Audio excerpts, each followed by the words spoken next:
More than 6,000 years ago, in a land that should never have supported civilization, someone pressed a reed into wet clay and changed humanity forever. They built the first cities, they invented writing, they created laws, mathematics, and empires that would shape every civilization that followed. But we still don't know who they were. We don't know where they came from, and we don't know why their language resembles nothing else on Earth. Today we uncover the mystery of the Sumerians, the first civilization in human history. This is southern Mesopotamia, the floodplain between the Tigris and Euphrates rivers. It's a landscape of mud and marshes with no forests, almost no stone, and virtually no metal deposits. The rivers flood without warning, destroying fields and drowning settlements. Unlike Egypt's Nile, which rises and falls on a predictable schedule, these waters are violent and erratic. Entire channels shift course, turning productive farmland into impossible swamp. It's one of the most resource-poor environments in the ancient world. And yet, it was here in this harsh, unstable land that the world's first civilization emerged. The origins of the Sumerians remain one of archaeology's greatest puzzles. Before they appear in the record, the region was already occupied by earlier cultures. The Ubaid people built irrigation canals, mud brick temples, and distinctive pottery across southern Mesopotamia. Then came the Uruk culture, which constructed the first monumental architecture and developed clay tokens, an early system for tracking goods that would eventually evolve into writing. The Sumerians appeared near the end of the 4th millennium BC. But who were they, and where did they come from? Some scholars argue they were native to the region, direct descendants of the Ubaid and Uruk peoples, gradually developing into what we recognize as Sumerian civilization. But the linguistic evidence tells a different story. The Sumerian language isn't related to any known language family, not to Semitic languages like Akkadian, not to Indo-European, not to anything. It stands completely alone. Even stranger, the names of major Sumerian cities, Nippur, Lagash, Uruk, aren't Sumerian words. These places had already been settled before Sumerian speakers arrived. River names, lake names, even basic agricultural terms like plow, farmer, and furrow were borrowed from earlier languages. All of this suggests that Sumerian-speaking people migrated into a region that was already inhabited, adopting elements of the existing culture while bringing something entirely new. So where did they come from? According to Sumerian mythology, their ancestors arrived by sea from a distant paradise called Dilmun, a land modern scholars identify with the island of Bahrain. Archaeological evidence does show Sumerian contact with Dilmun, but only in later periods. Some researchers have proposed connections to the Indus Valley civilization, others to Anatolia, the Caucasus, or even Central Asia. But no theory has gained consensus. The truth is we still don't know. Their origins remain an open question, a mystery preserved in the very clay tablets that recorded their existence. But if their origins are uncertain, what we do know is how they transformed the world they found. By the dawn of the 3rd millennium BC, something unprecedented was taking shape along those unpredictable rivers, something that would define human society for the next 6,000 years. By the turn of the 3rd millennium BC, villages that had existed for generations began changing in ways no human society had experienced before. Populations concentrated, structures grew taller, labor divided into roles that had never existed, scribes who never farmed, priests who never built, administrators who controlled resources they never produced. This wasn't gradual adaptation, it was transformation. What made it possible was water, but not in the way you might think. The Tigris and Euphrates don't behave like rivers that nurture civilizations. They flood violently in late spring. When snow melt from distant mountains surges through channels too narrow to contain it, fields drown, settlements wash away, and then just as unpredictably the water recedes, sometimes shifting course entirely, abandoning irrigation networks that took years to construct. There's no warning, no rhythm, no guarantee. The Sumerians responded by building something that had never existed before, a coordinated system of canals, dikes, and reservoirs spanning hundreds of square kilometers. This wasn't simple irrigation. It was environmental redesign on a scale that required thousands of laborers working in synchronized effort across multiple settlements. A single city-state managed roughly 300 square kilometers of interconnected waterways, an area comparable to modern-day Detroit. But managing such a system created a problem. Who decides where water flows? Who determines which fields flood and which stay dry? Who organizes the labor, tracks the contributions, and ensures cooperation between villages that might otherwise compete? The answer wasn't democratic councils or tribal elders, it was something new. Temple administrations led by figures called NCI, priest leaders who claimed authority not through conquest but through their ability to organize the unorganizable. They didn't just manage water, they managed people. And in doing so, they created the first urban societies, Uruk, Lagash, Nippur, Eridu. Within just a few generations, more than 20 city-states emerged across southern Mesopotamia, each one a densely packed center of specialized labor, monumental architecture, and hierarchical control.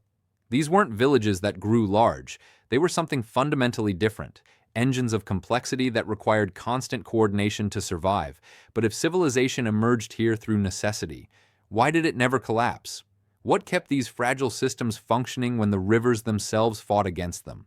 The layers beneath Sumerian cities tell a different story than the one preserved in their texts. When archaeologists excavate sites like Eridu and Uruk, they don't find a sudden beginning.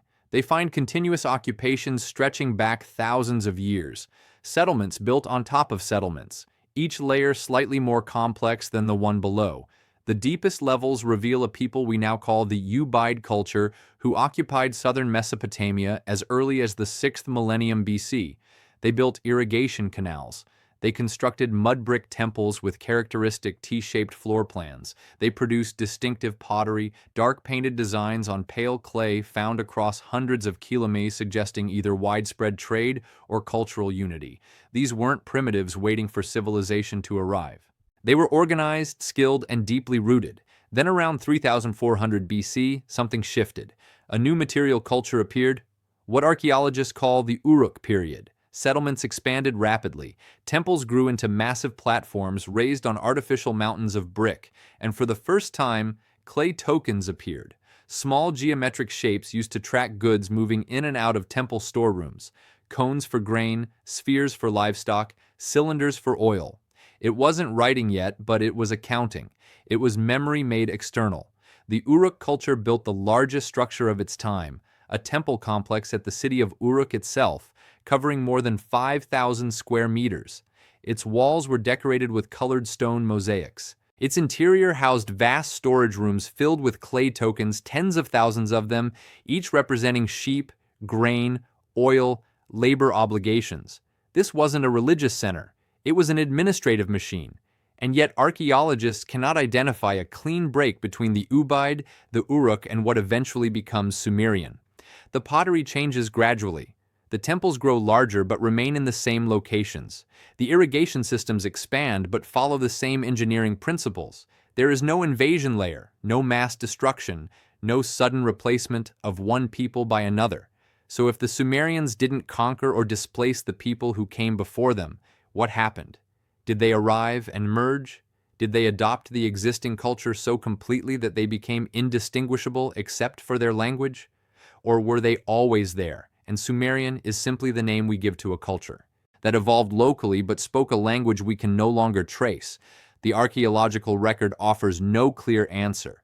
Temples grow larger, pottery styles shift, administrative tools become more sophisticated, but there's no invasion layer, no mass destruction, no sudden replacement of one people by another. Instead, there's continuity interrupted by something we can't see in the ground. What changed wasn't the land or the tools or even the buildings. What changed was language. At some point, the people managing the temples, recording the transactions, and naming the gods began speaking Sumerian, a tongue unrelated to anything that came before. But the temples themselves, the irrigation systems, the clay tokens used for record keeping, those were already there. So if the infrastructure of civilization was already in place, what exactly did the Sumerians bring with them? And if they inherited so much from the cultures before them, why do we call them the first civilization and not the people who built the foundations they used? Every language belongs to a family except Sumerian. Linguists have traced the origins of nearly every ancient tongue. Adian connects to Hebrew, Arabic, and Aramaic through the Semitic family. Egyptian links to Berber and Cushitic languages through Afro-Asiatic roots. Even dead languages like Hittite and Sanskrit reveal their ancestry through shared vocabulary and grammar. But Sumerian, it stands alone. No relatives, no ancestors, no linguistic cousins anywhere on Earth. This isn't simply an unsolved puzzle. It's an anomaly that shouldn't exist. Languages don't emerge in isolation. They evolve from earlier forms, borrowing and adapting over generations. Yet Sumerian appears in the written record, fully formed, complex, sophisticated, and utterly disconnected from every other known language. Scholars have searched for connections to Uralic, Dravidian, even Tibetan and Basque. None fit. The grammar is unique. The phonology is distinct. The vocabulary shares no roots with neighboring tongues. And then there are the place names: Nippur, Uruk, Lagash, Eridu, Kish. These are the great cities of Zuma. But their names aren't Sumerian words. Linguists can identify this because Sumerian word structure follows predictable patterns, and these names don't match. They're older. The same holds true for the river sign and Baranan. The Sumerian names for the Tigris and Euphrates are borrowed terms, not native Sumerian. Even basic agricultural vocabulary like farmer, plow, and furrow came from a language that preceded them. The Sumerians named their gods. They recorded their kings, they documented their laws and rituals, but they didn't name the land they lived on. Someone else did. Their own mythology offers a clue, but only deepens the mystery. Sumerian texts describe their ancestors arriving by sea from a place called Dilmun, a paradise island identified by modern scholars as Bahrain. Archaeological evidence confirms contact between Sumer and Bahrain, but only from the 3rd millennium BC onward, centuries after.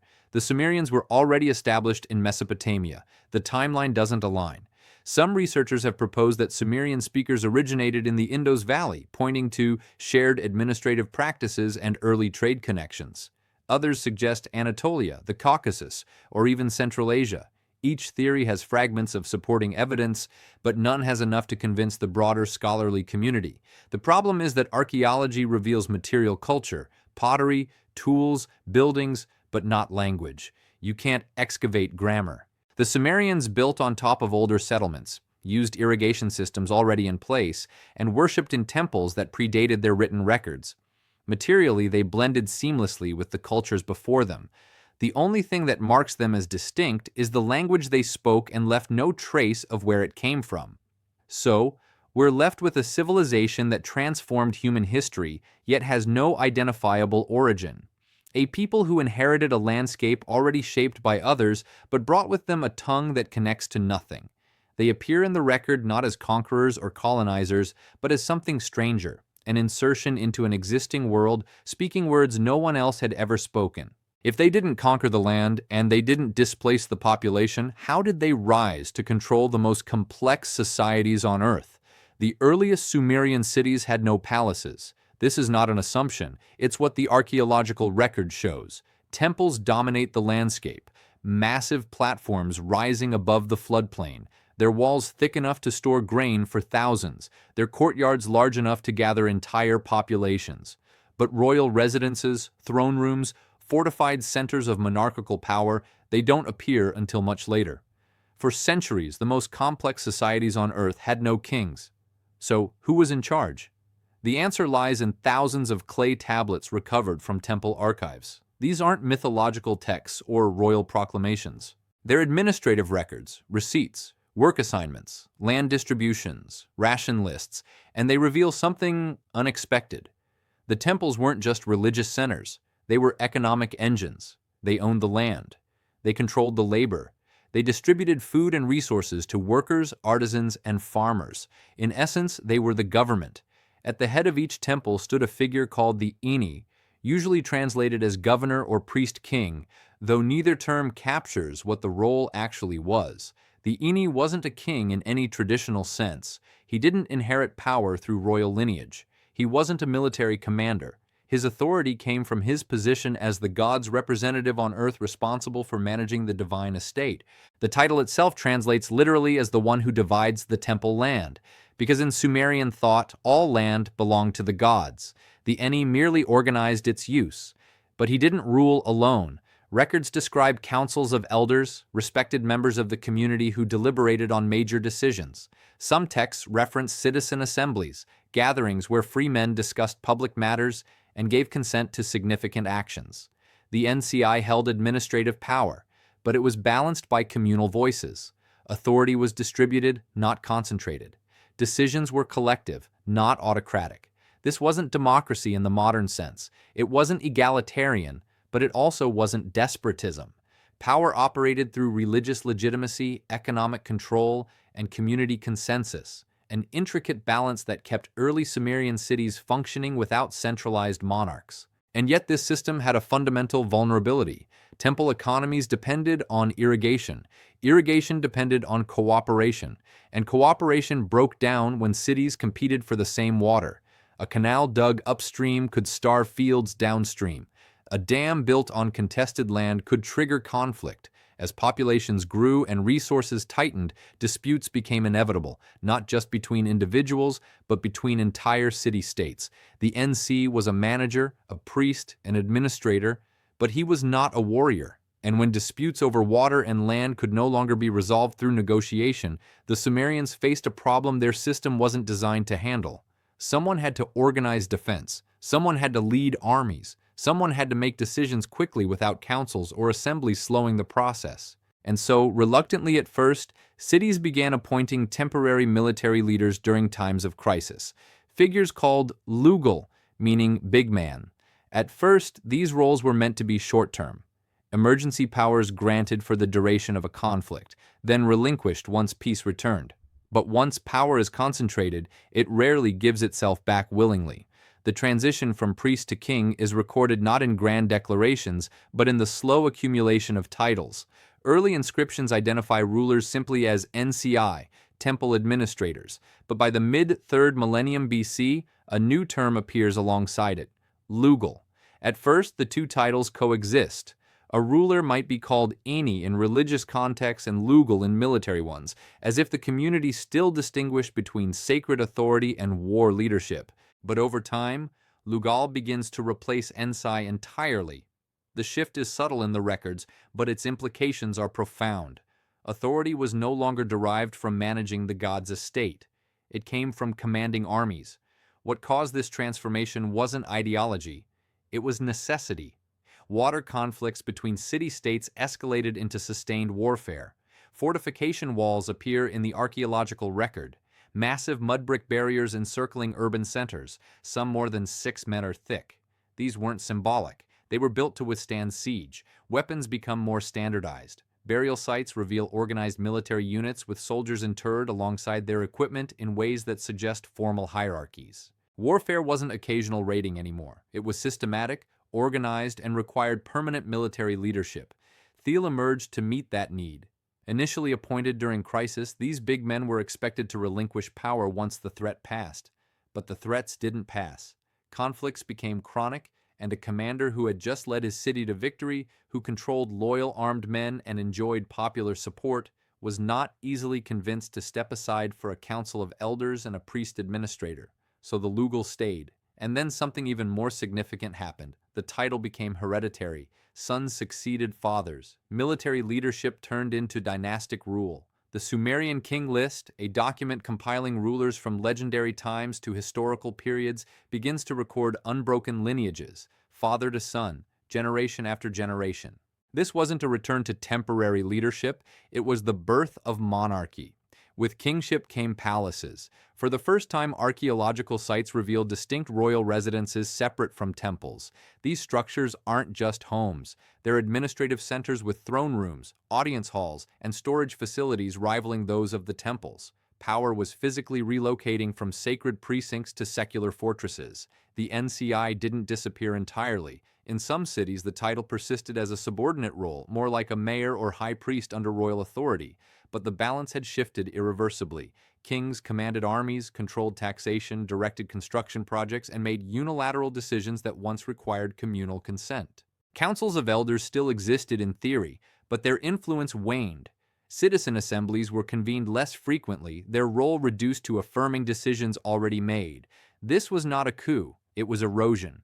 A slow redistribution of power justified by military necessity and accepted because the alternative was conquest by rival cities.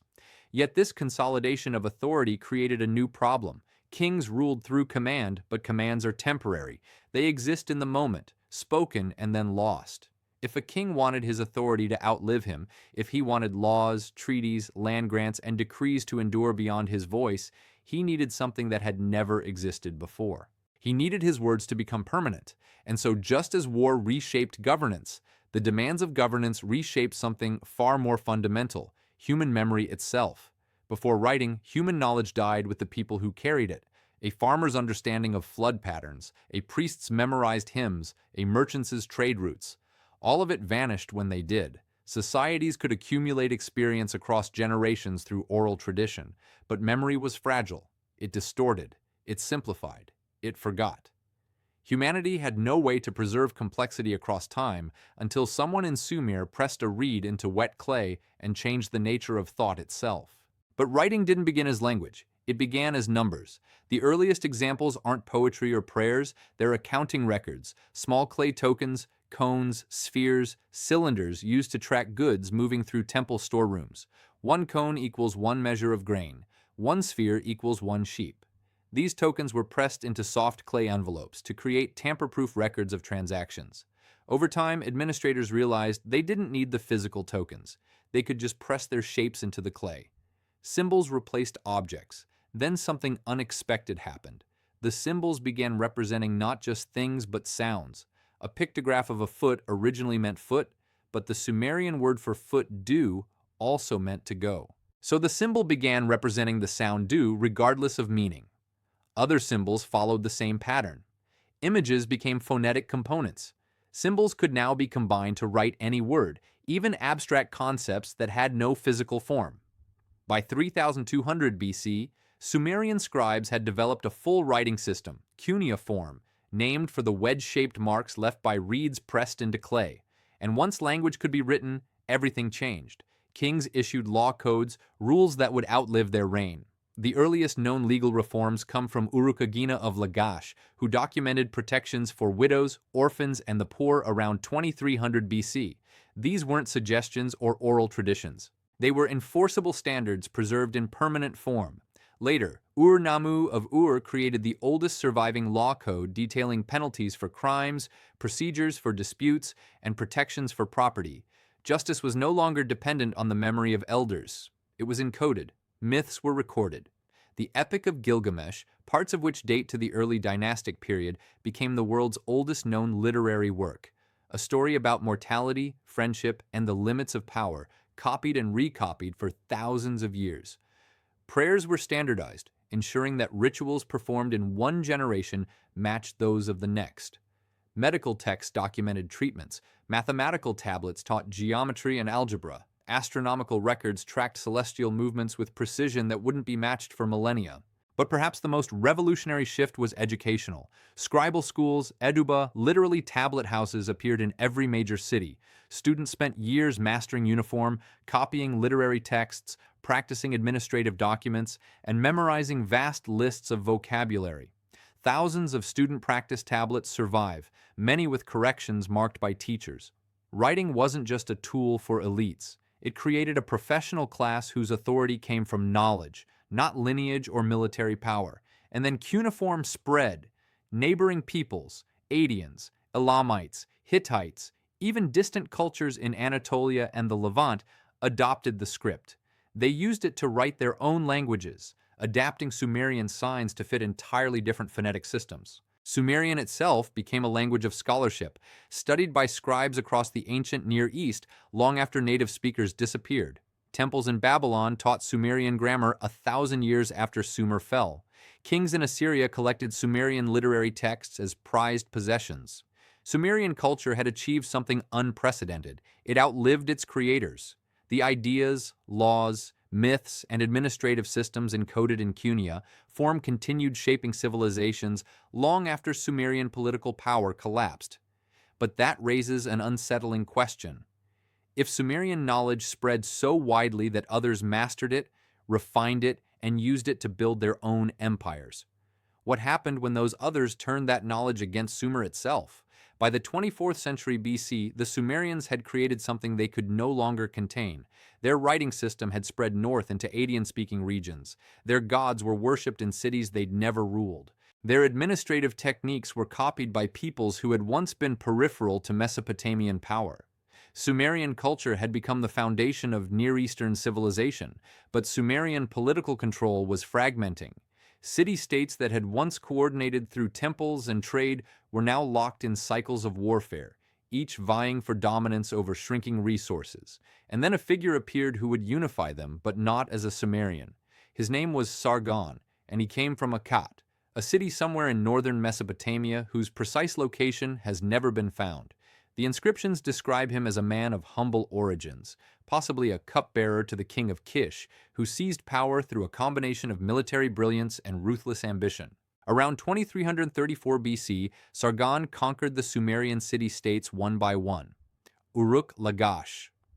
He didn't destroy them, he absorbed them. What Sargon created had never existed before. A multi-ethnic empire stretching from the Persian Gulf to the Mediterranean, governed not by a council of independent cities, but by a single centralized authority. For the first time in history, diverse peoples, Sumerians, Adians, Alamites, and others, were administered under one political system. His armies campaigned as far as Anatolia and the Zagros Mountains.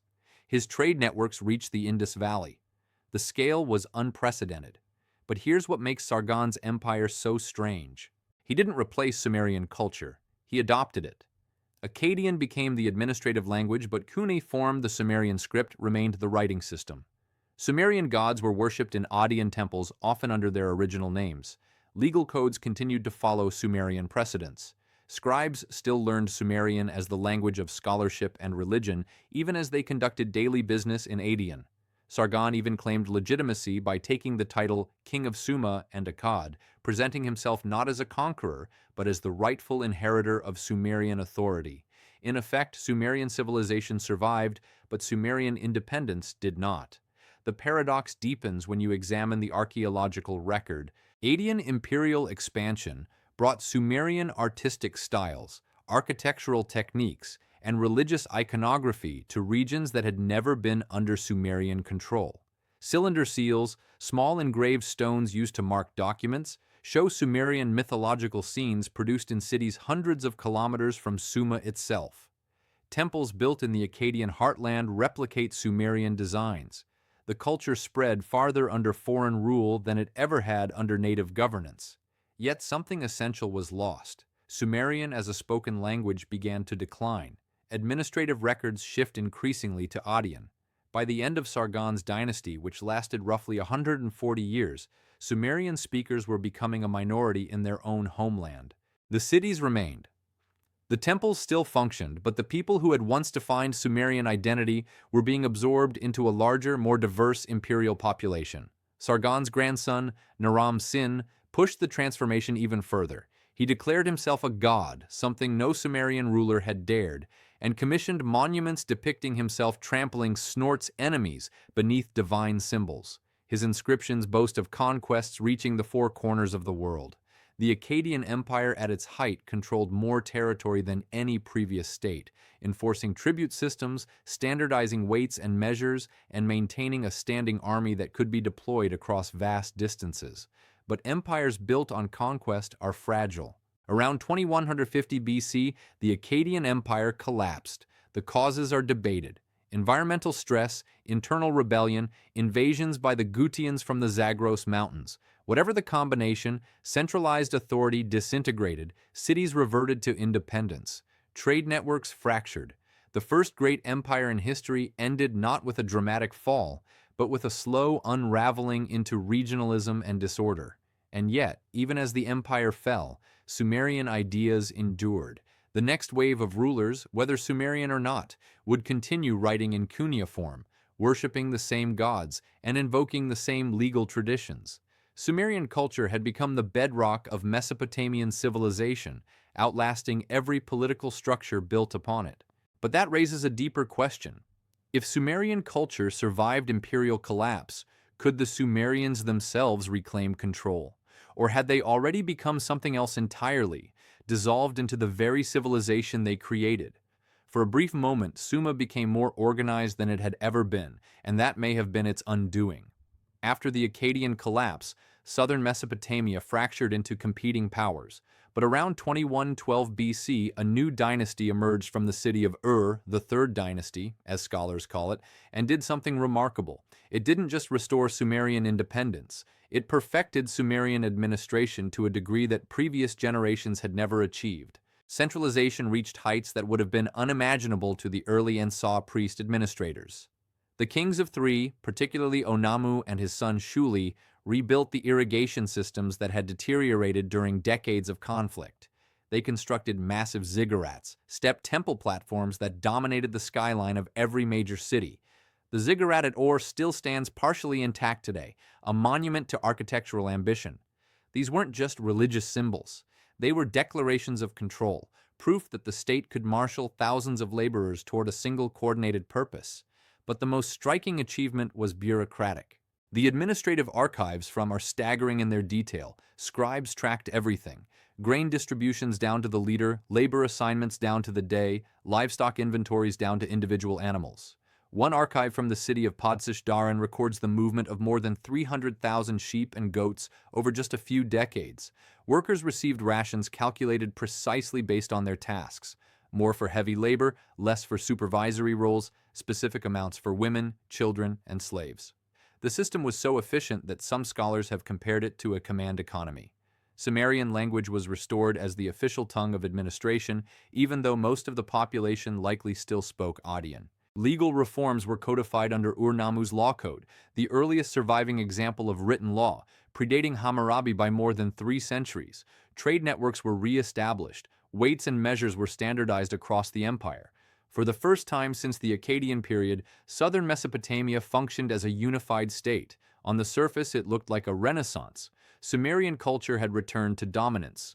Political fragmentation had been overcome. Order had been restored, but the administrative tablets reveal something unsettling.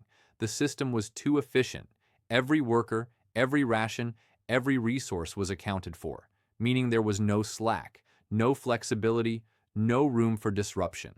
The bureaucracy had optimized itself to the point where even small shocks could cascade into systemic failure. Crop shortages couldn't be absorbed through local reserves because reserves were centrally controlled. Labor shortages couldn't be compensated because labor assignments were rigidly defined. The entire structure depended on continuous, uninterrupted coordination. And then the disruptions came. Environmental stress intensified. Soil salinization caused by centuries of irrigation without proper drainage reduced agricultural yields. Fields that once produced abundant barley began yielding only salt-tolerant wheat and eventually nothing at all. The rivers themselves became less predictable, shifting courses and undermining canal systems that had taken generations to build.